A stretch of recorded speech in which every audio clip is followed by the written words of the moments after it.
is Vivian, and I'm from Spurgeon Intermediate School.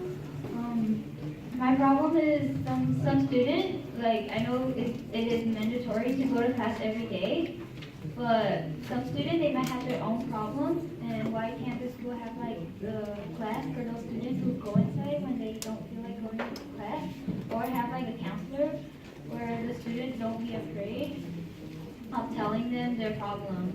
Because I know our school has counselors, but most of the students is being afraid of telling them their problems. Even when they try, the counselor won't listen. Like they don't really like care about it. They just like, oh, you just like go home and think about it. They don't really give us like any advice or anything. So Let's keep it that. So I, as the education person for Congresswoman Loretta Sanchez, I have the opportunity to work with a lot of schools. And that is a wonderful question. I have to tell you, my sister actually did not graduate from school because she had the same problem. I have we're seven. I have 6 siblings, and half of them graduated, half of them didn't. That was one of her problems. She felt like she wasn't listened to. But there are some programs, like at Anaheim High School, they have the Independent Learning Center. That model has been a very successful model that they opened another school at Western High School. And the program that they're doing there, they have counselors. At the high school, I'm not exactly sure what the ratio is. It could be 1 for every 500 students. But for that program, they have 5 counselors there, and the student is given the independent study work.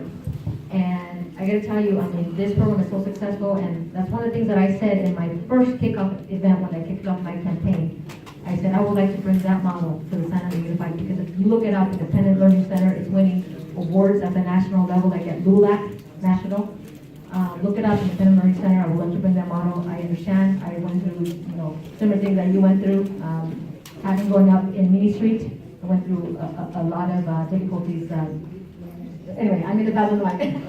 I went through a lot, it's very challenging for me, so I understand you. So I had a question for you.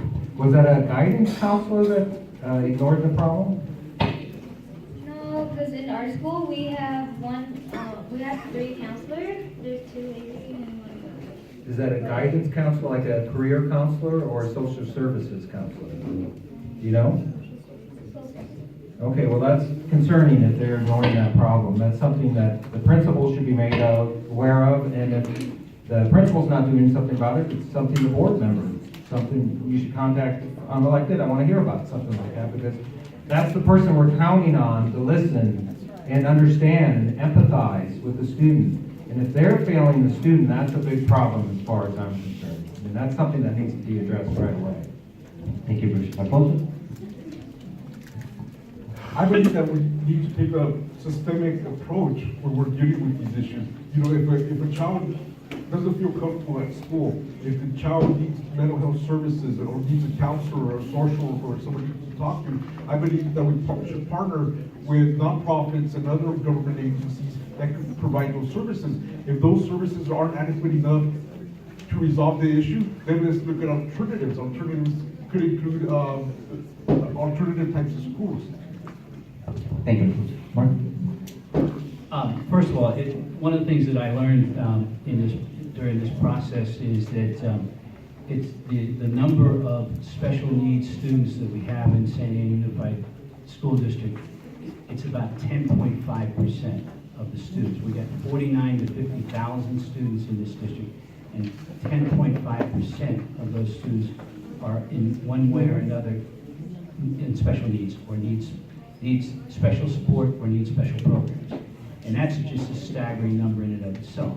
And I think that's one of the challenges that we have with regards to a public school system versus some of the charter schools that exist and don't have to worry about or don't have the inclusiveness of special needs students. So we're facing that burden. My sister is a teacher, and she has been a special needs teacher for years. And I listened to the challenges that she's had, and the challenges are immense. I go back to my statement earlier about behavioral counselors. I want to make sure we're clear on that, behavioral counselors. And these are the counselors that really need to be in the schools. And as Alphonse pointed out, we need to look out, right now, some of the behavioral counselors that we are working with at Valley High School are from Orange County Department of Ed. We need to reach out to agencies like Orange County Department of Ed and bring in these behavioral counselors to help the students and help the students through the day. We also have a program right now, it just opened up, at I believe it's the ALA, the Advanced Learning Academy on First Street, and that is set up for independent studies and for students to be able to take and go through independent programs. Now, that just started, but I think we need to continue to have programs like that. Last but not least, I think the fact is that we have to help every student that we have, whether they have special needs or not. And we have to make sure that they are continuing on, they're building confidence, and they have the education, and we're providing the education that they need to grow and exit our K through 12 system. And I believe that, again, the behavioral counselors are the ones that we have to work with. If they're not doing their job, then we have to make sure that we get the right people in to do their job.